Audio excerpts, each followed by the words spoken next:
Hello everyone. Today we are going to continue our topic Salmonella from Enterobacteriaceae. I am Dr. S.R. Deshmukh from S.S. Jaiswal College, Arjuni, Morgaon. So today we will continue about the Salmonella and we will see the antigenic variation. We have already seen the types of the antigen in Salmonella. So we will continue with the antigenic variation. As far as the antigenic variation is concerned, the first variation which occur in the antigen is S2R variation. So this S2R variation is concerned with the smooth to rough variation and it is associated with the colony morphology because the colony become rough and irregular and also they accompanied with the loss of the O antigen and ultimately they also lost the virulence. That is due to the loss of the O antigen, that's why the colony become the rough one. So in this case, when they lost the antigen, this suspension of this organism with the loss of the O antigen will become autoagglutinable in the saline solution. These are referred as the R forms, and these R forms are generated by also the mutation process also. So it is induced by the repeated subculture. Suppose we repeatedly subculture this Salmonella in our laboratory, that may result into the loss of this antigen. And this can be prevented by cultivating the Salmonella on Dorset egg media in cold or by the process of the lyophilization. So that may help to prevent the loss of the O antigen and you can maintain the strain properly. So next one, the second variation is H2O variation. As we know that the H antigen is concerned with the flagella and O antigen is the somatic antigen.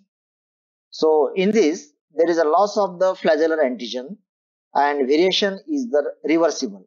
So H2O, we have already mentioned H means the flagella and result into the O form. That means there is a loss of the flagella. And this is the reversible process. Here the flagella are inhibited when the Salmonella are grown in the nutrient agar containing the phenol in the dilution 1 in 800. If you grow them, that will be inhibited.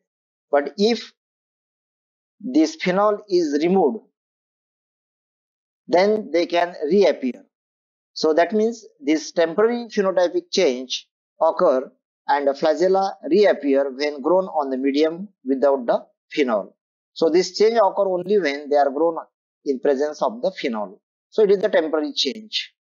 And the cell rich in the H antigen is made by using the Craig's tube technique. If you want the H antigen in the more quantity, then you can go for the process of the Craig's tube technique. So we'll see about the Craig's tube technique, how it is performed. So in this case, a white test tube is taken which is filled with the 0.2% agar, that is the soft agar, to the half portion. Then a short narrow tube which is open at both the ends is embedded in agar. It is embedded in such a way that it projects above the agar surface.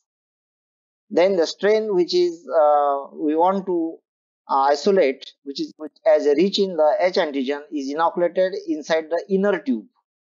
And after incubation period, the subculture is made from the surface of the agar of the outer tube, which will yield the flagellated strains.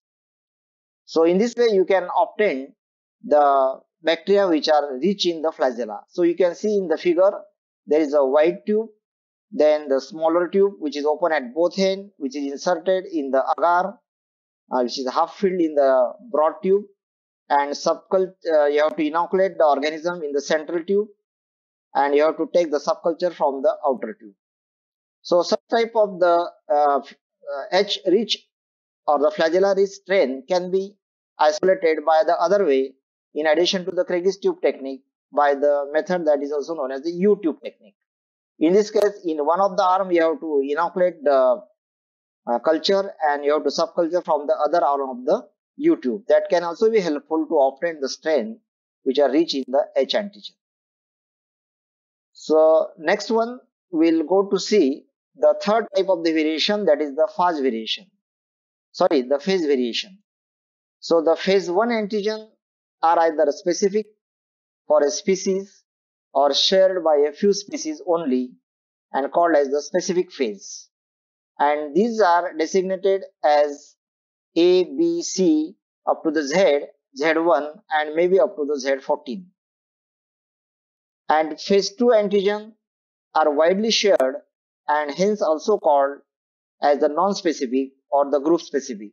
So there are the flagella may carry the phase antigen 1 or the phase antigen 2 also. So among these, the phase 1 is the specific or may be shared by the only specific species, while the phase 2 antigen is widely shared and hence it is referred as the group phase or the non-specific.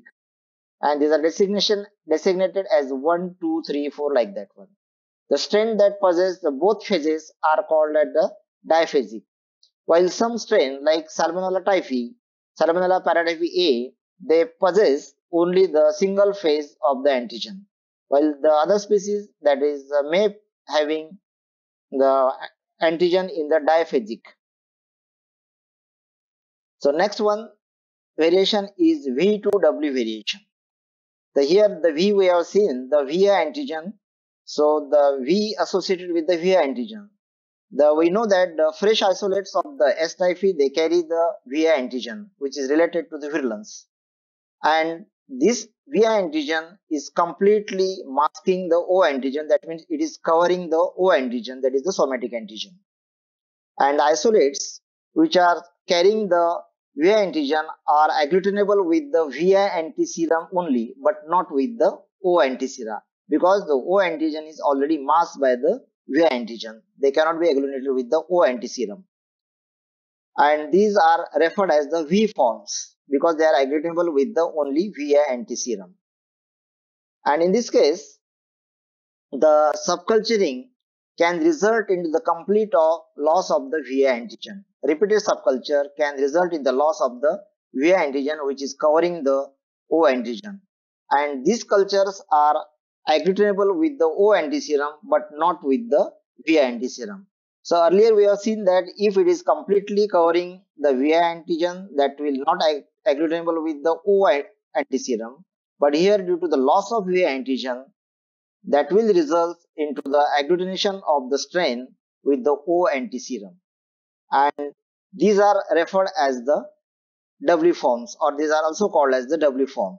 As this variation takes place from V to W, that's why it is referred as the V to W variation.